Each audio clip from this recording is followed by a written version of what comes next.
യോഹന്നാന്റെ സുവിശേഷത്തിലെ ശക്തമായ അധ്യായമാണ് 15 അധ്യായം. ഈ 15 അധ്യായത്തിലെ കുറച്ച് വചനങ്ങൾ ഞാൻ വായിക്കാൻ പോവാം. ഇത് യോഹന്നാന്റെ സുവിശേഷം ഭയങ്കര പവർഫുള്ളാണ്. അതിനകത്ത് ഞാനിങ്ങനെ മിക്കപ്പോഴും ഇങ്ങനെ വായിക്കുന്ന അധ്യായമാണ് 15 അധ്യായം. ഇതിനകത്ത് ഒരുപാട് വചനങ്ങളുണ്ട്. ഈ വചനങ്ങൾ നമ്മൾ തന്നെ പിന്നെ ഇരുന്ന് വായിക്കണം.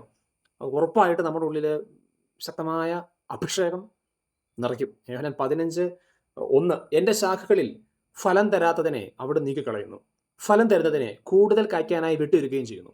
ഫലം തരാത്തതിനെ നീക്കിക്കളയുന്നു, ഫലം തരുന്നതിനെ കൂടുതൽ കായ്ക്കാനായി വിട്ടിരിക്കുന്നു. നമ്മൾ ഫലം തരാത്തതാണെങ്കിൽ ഈശോ നമ്മളെ നീക്കിക്കളയും. ഈശോ നമ്മളിൽ നിന്ന് ചില കാര്യങ്ങൾ പ്രതീക്ഷിക്കുന്നുണ്ട്, നമ്മളിൽ നിന്ന് ചില റിസൾട്ട് പ്രതീക്ഷിക്കുന്നുണ്ട്. ചില കാര്യങ്ങൾ നമ്മുടെ ലൈഫിൽ ഉണ്ടാവാൻ, ചില ഫലങ്ങൾ ഉണ്ടാകാൻ വേണ്ടി ഈശോ ആഗ്രഹിക്കുന്നുണ്ട്. ചില ഫലങ്ങളെ നമ്മൾ പ്രാർത്ഥിക്കുന്ന ആൾക്കാരായിരിക്കും, ഒരുപാട് പ്രാർത്ഥിക്കുന്നുണ്ട്. പക്ഷേ ഈശോ അതിന് നമ്മളിൽ നിന്ന് ഈ പ്രാർത്ഥിക്കുന്ന ആൾക്ക് തിരിച്ചറിയുന്നത് എങ്ങനെയാണ്? അവരുടെ ഫലം നോക്കിയാൽ. അപ്പം ഫലം തരുന്നില്ലെങ്കിൽ ഈശോ നമ്മളെ നീക്കിക്കളയും. നീക്കിക്കളയുന്ന പറയുന്നത്. കർത്താവ് ഈശോയ്ക്ക് ഫലം വേണം. നമ്മളിന്നേ ഫലം വേണം. ഫലം തരുന്നതിനെ കൂടുതൽ കായ്ക്കാനായി വെട്ടിയൊരുക്കുന്നു. നമ്മൾ ഫലം കൊടുക്കുന്ന ആളെന്ന് വിചാരിച്ചു. പലപ്പോഴും പല ആൾക്കാരും പറയാറില്ലേ, ഞാനിങ്ങനെ പ്രാർത്ഥിക്കാറുണ്ട്, എന്തുകൊണ്ടാണ് എനിക്കിങ്ങനെ സഹനം വരുന്നത്? എന്തുകൊണ്ടാണ് സഹനം വരുന്നത്? വചനം പറയുന്നു, നീ ഫലം തരുന്ന ആളാണെങ്കിൽ നിന്നെ കൂടുതൽ കായ്ക്കാനായി നിന്നെ വെട്ടിയെടുക്കും. പ്രഭാഷകൻ 2:5 വരും ദുരിതങ്ങളെല്ലാം ക്ഷമാപൂർവ്വം സ്വീകരിക്കുക, ഞെരുക്കുന്ന ദൗർഭാഗ്യങ്ങളിൽ ശാന്തത കൈവെടിയരുത്, സ്വർണം അഗ്നി ശുദ്ധി ചെയ്യപ്പെടുന്നു, കർത്താവിന് പ്രിയപ്പെട്ടവർ സഹനത്തിന്റെ തീച്ചുളയിലും. ഈശോയ്ക്ക് നമ്മളെ ആവശ്യമുണ്ട്. അതുകൊണ്ട് കർത്താവ് നമ്മളെ ഇങ്ങനെ വെട്ടിയൊരുക്കും. നീ ഫലം തരുന്ന ആളാണെങ്കിൽ ഈശോയ്ക്ക് നിന്നെ കൊണ്ട് ഇങ്ങനെ കൂടുതൽ ഫലം പുറപ്പെടുവിക്കാനായിട്ട് ഈശോ ആഗ്രഹിക്കുന്നുണ്ട്. ഞാൻ നിങ്ങളോട് പറഞ്ഞ വചന നിമിത്തം നിങ്ങളെ ശുദ്ധിയുള്ളവരായിരിക്കുന്നു. ഈശോയുടെ വചനം വായിക്കുന്ന സമയത്ത്, ഈ വചന നിമിത്തം നിങ്ങൾ കേട്ടോണ്ടിരിക്കുന്ന സമയത്ത് നിങ്ങൾ ശുദ്ധിയുള്ളവരായി തീരുന്നു. നിങ്ങൾ എന്നിൽ വസിക്കുവിൻ, ഞാൻ നിങ്ങളിലും വസിക്കും. മുന്തിരിച്ചെടിയിൽ നിൽക്കാതെ ശാഖയ്ക്ക് സ്വയമേവ ഫലം പുറപ്പെടുവിക്കാൻ സാധിക്കാത്തതുപോലെ എന്നിൽ വസിക്കുന്നില്ലെങ്കിൽ നിങ്ങൾക്കും സാധിക്കുകയില്ല. നമ്മൾ പല ആൾക്കാരും പറയാറുണ്ട്, ഈ ഒരുപാടൊക്കെ ചെയ്യുന്നുണ്ട്, പക്ഷേ ഒരു റിസൾട്ട് ഉണ്ടാവുന്നില്ല. അങ്ങനെ ഒരു റിസൾട്ട് ഉണ്ടാകുന്നില്ലെന്ന് പറയേ. ഒരുപാട് ഓടുന്നുണ്ടായിരിക്കും ഈശോയ്ക്ക് വേണ്ടിയേ, പക്ഷേ വലിയ റിസൾട്ട് ഒന്നും ഉണ്ടാകുന്നില്ലെന്ന് പറയേ. വചനം പറയുവാണ്, മുന്തിരിച്ചെടി നിൽക്കാതെ ശാഖയ്ക്ക് സ്വയമേവ ഫലം പുറപ്പെടുവിക്കാൻ സാധിക്കാത്തതുപോലെ എന്നിൽ വസിക്കുന്നില്ലെങ്കിൽ നിങ്ങൾക്ക് സാധിക്കുകയില്ല. നമ്മൾ ഈശോയിൽ വസിക്കുന്നുണ്ടോ എന്ന് നോക്കണം. 1 യോഹന്നാൻ 2:5 പറയും, അവനിൽ വസിക്കുന്നു എന്ന് പറയുന്നവൻ അവൻ നടന്ന അതേ വഴിയിലൂടെ തന്നെ നടക്കേണ്ടിയിരിക്കുന്നു. നമ്മൾ ഈശോയിൽ വസിക്കുന്നുണ്ടെങ്കിൽ ഈശോ നടന്ന അതേ വഴിയിലൂടെ നടക്കണം. ഈശോ നടന്ന വഴി എന്ന് പറഞ്ഞാൽ സഹനത്തിൻ്റെ വഴിയാണ്, പ്രാർത്ഥനയുടെ വഴിയാണ്, ത്യാഗത്തിൻ്റെ വഴിയാണ്, വിശുദ്ധിയുടെ വഴിയാണ്. ഈ വഴി കൂടെ നടക്കുന്നുണ്ടെങ്കിൽ നമ്മൾ ചെയ്യുന്ന കാര്യങ്ങൾക്ക് റിസൾട്ട് ഉണ്ടാവും. വസിക്കുന്നില്ലെങ്കിൽ നമ്മൾ ചെയ്യുന്ന കാര്യങ്ങൾക്ക് റിസൾട്ട് ഉണ്ടാകുന്നില്ല. അപ്പം എന്നിൽ വസിക്കുന്നില്ലെങ്കിൽ നിങ്ങൾക്കും സാധിക്കത്തില്ല. ബാക്കി പോവാണ്, ആരെന്നിലും ഞാൻ അവനിലും വസിക്കുന്നുവോ അവനേറെ ഫലം പുറപ്പെടുവിക്കുന്നു. എന്നെ കൂടാതെ നിങ്ങൾക്കൊന്നും ചെയ്യാൻ കഴിയില്ല. പിന്നെ നമ്മളിവിടെ ചെറുതായിട്ടൊന്ന് എന്തെങ്കിലും ഒരു ചെറിയ കാര്യം ചെയ്യണേ പോലും ഈശോ വേണമെന്നാണ് പറയുന്നത്. എന്നെ കൂടെ നിങ്ങൾക്ക് ഒന്നും ചെയ്യാൻ പറ്റില്ല. അപ്പോൾ നമ്മൾ കുറേ കാര്യങ്ങൾ ചെയ്യുന്നുണ്ടല്ലോ. പക്ഷേ ഈ ഒരു വചനം മനസ്സിലാക്കി പോവുകയാണെങ്കിൽ, ഈശോയെ കൂടാതെ എനിക്കൊന്നും ചെയ്യാൻ പറ്റില്ല എന്നൊരു വചനം എൻ്റെ ഉള്ളിലോട്ട് നിറയുവാണെങ്കിൽ, ഞാൻ ചെയ്യുന്ന ഓരോ കാര്യങ്ങളിലും ഞാൻ ഈശോയിൽ ഇങ്ങോട്ട് നിറഞ്ഞിട്ടങ്ങ് ചെയ്യും. ഈശോ എൻ്റെ കൂടെ ഉണ്ട് എന്നോർത്ത് ഓരോ കാര്യങ്ങൾ ചെയ്യും. ഒരു സാധനം കുക്ക് ചെയ്യുവാണെങ്കിൽ ഈശോ എൻ്റെ കൂടെ ഉണ്ട് എന്ന് വിചാരിച്ച് ഞാൻ കുക്ക് ചെയ്യും. അങ്ങനെ കുക്ക് ചെയ്യുമ്പം ഉണ്ടാക്കുന്ന ആ ഒരു വിഭവത്തിനകത്ത് കർത്താവിൻ്റെ ഒരു സ്പർശനം ഉണ്ടാവും. ഒരുപാട് കാര്യങ്ങൾ നമ്മൾ ചെയ്യുന്നുണ്ട്, പക്ഷേ ഈശോയെ കൂടാതെ ഒന്നും ചെയ്യാൻ പറ്റില്ല എന്നുള്ള വചനം ഉള്ളിലോട്ട് നിറഞ്ഞു കഴിയുമ്പോൾ നമ്മൾ ചെയ്യുന്ന എല്ലാ കാര്യങ്ങളിലും ഈശോയുടെ ഒരു സാന്നിധ്യവും ഈശോയുടെ ഒരു മാജിക്കും അതിനകത്തുണ്ടാവും. എന്നിൽ വസിക്കാത്തവൻ മുറിച്ച ശാഖ പോലെ പുറത്തെറിയപ്പെടുകയും ഉണങ്ങിപ്പോവുകയും ചെയ്യുന്നു. അത്തരം കമ്പുകൾ ശേഖരിച്ച് തീയിലിട്ട് കത്തിച്ചു കളയുന്നു.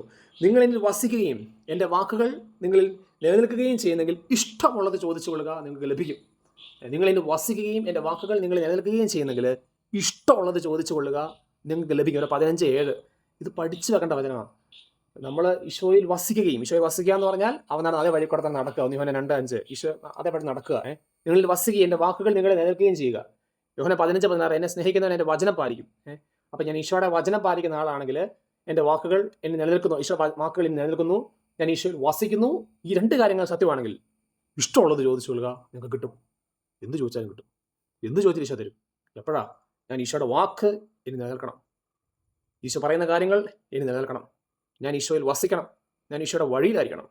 ഈശോയുടെ വഴിക്കൊരു പ്രത്യേകത കൂടെയുണ്ട്. 7:14 വിനാശത്തിലേക്ക് നയിക്കുന്ന വഴി വിസ്തൃതവും വഴി വിശാലവുമാണ്, എന്നാൽ ജീവനിലേക്ക് നയിക്കുന്ന വാതിൽ ഇടുങ്ങിയതും വീതി കുറഞ്ഞതുമാണ്. ഇടുങ്ങിയ വഴിയായിരിക്കും, വീതി കുറഞ്ഞ വഴിയായിരിക്കും. ചില കാര്യങ്ങൾ ഉപേക്ഷിക്കേണ്ടി വരും, ചില കാര്യങ്ങൾ മാറ്റി വെക്കണം, ചില സന്തോഷങ്ങൾ വേണ്ടത് വെക്കേണ്ടി വരും. ആ ഒരു വഴിയായിരിക്കും.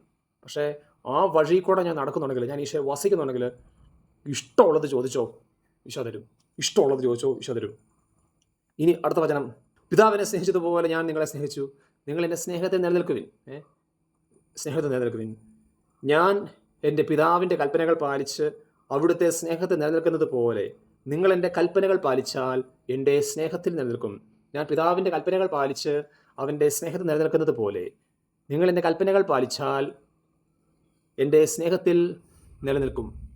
പലപ്പോഴും നമ്മൾ ചിന്തിക്കാറുണ്ട്, എനിക്ക് പ്രയർ ലൈഫിനകത്തൊരു സ്ഥിരതയില്ലല്ലോ, എൻ്റെ പ്രയർ ലൈഫ് തകർന്നു പോവാണല്ലോ, ഡ്രൈ ആയി പോവാണല്ലോ.